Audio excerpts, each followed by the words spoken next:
నమస్తే. అనకాపల్లి జిల్లా చోడవరం నియోజకవర్గం గోవాడ షుగర్ ఫ్యాక్టరీ దుస్థితి ఈరోజు చాలా దారుణంగా తయారైందని చెప్పవచ్చు. ఈరోజు కార్మికులు రైతులు రోడ్డున పడ్డారంటే ఈరోజు కూటమి ప్రభుత్వం ఎక్కడ ఉందని చెప్పేసి వైఎస్ఆర్సీపీ మాజీ ఉప ముఖ్యమంత్రి బూడిముత్యాల నాయుడు ప్రతిఘటిస్తున్నారు, అడుగుతున్నారు, కామెంట్ చేస్తున్నారు. రైతుల్ని ఎందుకు ఇబ్బందులు పెడుతున్నారు, గురి చేస్తున్నారు? కార్మికుల్ని ఒక పక్క చెరుకు రైతుల్ని క్రషింగ్ ఆపిహారు. ఎందువల్ల ఆపారు? దేనికోసం ఆపారు? ఎందుకు ఆపుతున్నారు? ఆనాడు ముఖ్యమంత్రి వైఎస్ఆర్సీపీ అధికారంలో ఉన్నప్పుడు చోడవరం షుగర్ ఫ్యాక్టరీ కర్మాగారానికి 90 కోట్ల రూపాయల వరకు చేయూతనిచ్చి అభివృద్ధిని బాటలు వేసినటువంటి మాజీ ముఖ్యమంత్రి జగన్మోహన్ రెడ్డి ఆశల్ని గల్లంతు చేసి రైతుల పక్షాన పోరాడినటువంటి నిజమైనటువంటి ఈ దేశం కోసం, ఈ దేశంలో రైతాంగం కోసం నిలబడినటువంటి ఏకైక పార్టీ ఉన్నదంటే కేవలం వైఎస్ఆర్సీపీ పార్టీ అని చెప్పవచ్చు.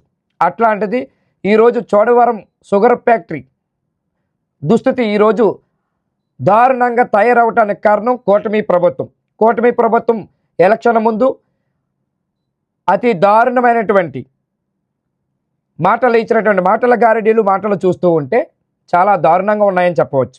అదేంటి? 2024 ఎలక్షన్ ముందు కూటమి నేతలు మొత్తం అంతా కలిపి చోడవరం గోవాడ షుగర్ ఫ్యాక్టరీని తెరిపేస్తాం, బకాయిలు చెల్లిస్తాం, కార్మికుల పక్షాన రైతుల పక్షాన క్రషింగ్ ఏర్పాటు చేస్తామని చెప్పినటువంటి కూటమి నేతలు ఈరోజు మూసేసే ప్రయత్నం చేశారు. షుగర్ ఫ్యాక్టరీని పూర్తిగా మూతపడింది, అది వెంటనే తెరవాలి అని చెప్పేసి వైఎస్ఆర్సీపీ మాజీ ఉప ముఖ్యమంత్రి బూడిముత్యాల నాయుడు కామెంట్ చేశారు. మీడియాతో మాట్లాడుతున్నారు. ఆ విషయాలు ఏంటో చూద్దాం. చెరుకు బెల్లతో చెరుకు పండించేటువంటి రైతులతో ఇక్కడ కలకలాడవలసినటువంటి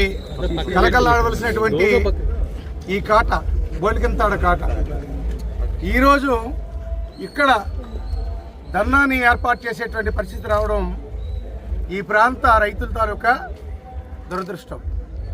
ఎందుకంటే గోవాడ షుగర్ ఫ్యాక్టరీ అనేటువంటిది ఈ ప్రాంతంలో ఉన్నటువంటి రైతులందరికీ కూడా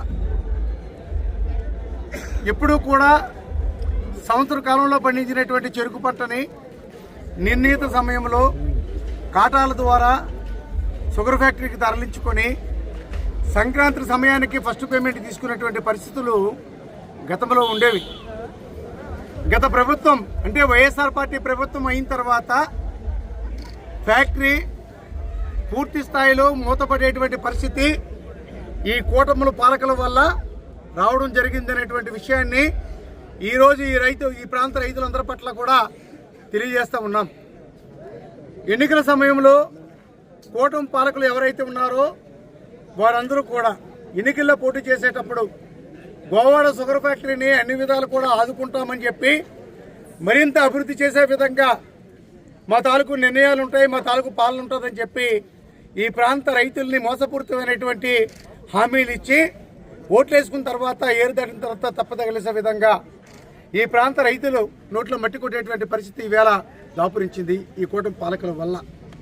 వైసీపీ ప్రభుత్వం ఈ రాష్ట్రానికి జగన్మోహన్ రెడ్డి గారు ముఖ్యమంత్రిగా ఉన్నప్పుడు షుగర్ ఫ్యాక్టరీకి సుమారుగా 90 కోట్ల రూపాయలని గ్రాంట్ కింద ఇచ్చి ఈ ప్రాంత రైతులకి ఎప్పటికప్పుడు పేమెంట్ ఇచ్చేటువంటి పరిస్థితి ఆ రోజు వైఎస్ఆర్ పార్టీ ప్రభుత్వం అధికారంలో ఉండేటప్పుడు 5 సంవత్సరాలు కూడా ఇవ్వడం జరిగింది. ఈరోజు కూటమి పాలు వచ్చిన తర్వాత ఇది 2వ సీజన్. ఈ 2 సీజన్లో కూడా పూర్తి స్థాయిలో రైతుకి పేమెంట్ ఇచ్చినటువంటి పరిస్థితి గత సీజన్లో సప్లై చేసినటువంటి చెరుక్కి నేటికి కూడా పేమెంట్ అందించేటువంటి పరిస్థితి ఈ కూటమి ప్రభుత్వం చేయలేదు. ఈరోజు చెరుకు వేయండి, ఫ్యాక్టరీని రన్ చేస్తామని చెప్పి పాంప్లెట్లు కూడా ఎండీ గారు పాంప్లెట్ల రూపంలో అన్ని కాటాల్లో ఉన్నటువంటి ప్రతి రైతుకు కూడా తెలియజేసినటువంటి పరిస్థితుల్లో చాలామంది రైతులు ఫ్యాక్టరీ తెరుస్తారు, ఎప్పటిలాగే చెరుకు గానుగాడుతారు, సక్రమంగా పేమెంట్లు ఇస్తారని